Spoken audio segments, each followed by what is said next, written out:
선지자 하박국이 묵시로 받은 경고라. 여호와여, 내가 부르짖어도 주께서 듣지 아니하시니 어느 때까지리이까? 내가 강포로 말미암아 외쳐도 주께서 구원하지 아니하시나이다. 어찌하여 내게 죄악을 보게 하시며 배역을 눈으로 보게 하시나이까? 겁탈과 강포가 내 앞에 있고 변론과 분쟁이 일어났나이다. 이러므로 율법이 해이하고 정의가 전혀 시행되지 못하오니 이는 악인이 의인을 에워쌌으므로 정의가 굽게 행하여 짐이니이다. 아멘. 하박국이라는 이름은 껴안는 자, 매달리는 자라는 의미가 있습니다. 이는 하박국 선지자가 인생 혹은 신앙의 문제에 직면하여 하나님께 기도로 매달린 사실과 아주 잘 어울리는 이름입니다. 하박국 선지자는 신앙적인 문제에 직면하여 하나님께 매달렸습니다. 그의 신앙적인 문제는 그로 하여금 신앙의 회의에 빠지게 할 만큼 심각한 것이었습니다. 문제는 그가 어떤 방식으로 자신의 직면한 문제를 해결하려고 했느냐 하는 것입니다. 대개 사람들은 문제에 직면할 때 가능한 자기 스스로 그것을 해결하려 하거나 세상 사람들이 행하는 대로 세상의 방식대로 해결하려 하기 일쑤입니다. 그리고 그러한 방편들을 통하여 문제가 해결되지 않는다면 스스로 자포자기하는 자리에 서고 마는 것입니다.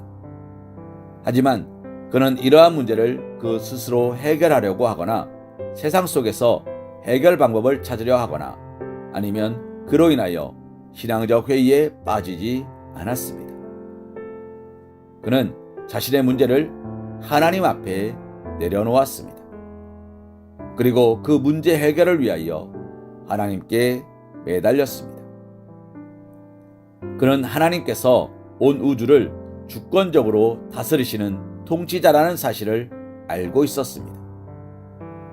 하나님의 뜻과 섭리가 아니고는 어떤 일도 일어날 수 없다는 사실을 알고 있었습니다.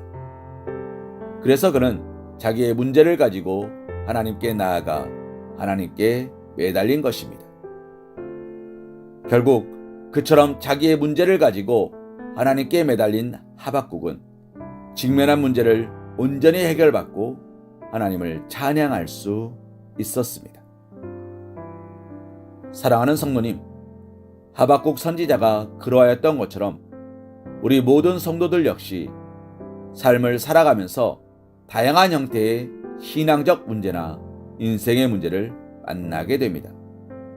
이럴 때 어떻게 하십니까? 우리는 마땅히 하박국 선지자와 같이 하나님께 나아가 매달려야 합니다. 하나님께 문제의 답을 요구해야 합니다.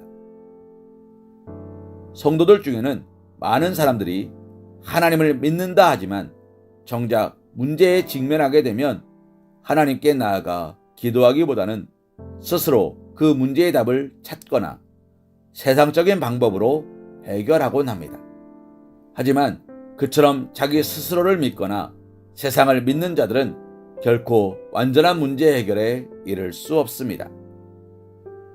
때때로 스스로 문제의 답을 찾을 수 있는 것처럼 보이기도 하면서 세상적인 방법으로 문제가 해결되는 것처럼 보이기도 하지만 그것은 실상 표면적으로 그렇게 보이는 것일 뿐 그것만을 고집한다면 필경 더 큰 문제를 만나게 되는 것입니다. 오직 하나님께 나아가 답을 구할 때 그 모든 문제에 참된 해답을 얻을 수 있으며 기쁨의 찬양으로 하나님을 예배할 수 있는 것입니다. 이 사실을 기억하여 문제 앞에 직면할 때 다른 무엇보다 하나님 앞에 나아가 그 문제를 내어놓고 하나님께 기도하며 하나님의 해결하심을 기다리시기 바랍니다. 그것이 여호와를 인정하는 진정 지혜로운 삶의 자세이며 그와 같은 지혜를 갖춘 자만이 확실하고 흔들림 없는 축복된 삶, 참으로 형통한 삶을 살아가게 되는 것입니다. 빌립보서 4장 6절 말씀으로 오늘의 말씀 묵상을 이어갑니다. 아무것도 염려하지 말고 오직 모든 일에 기도와 간구로 너의 구할 것을 감사함으로 하나님께 아뢰라. 아멘.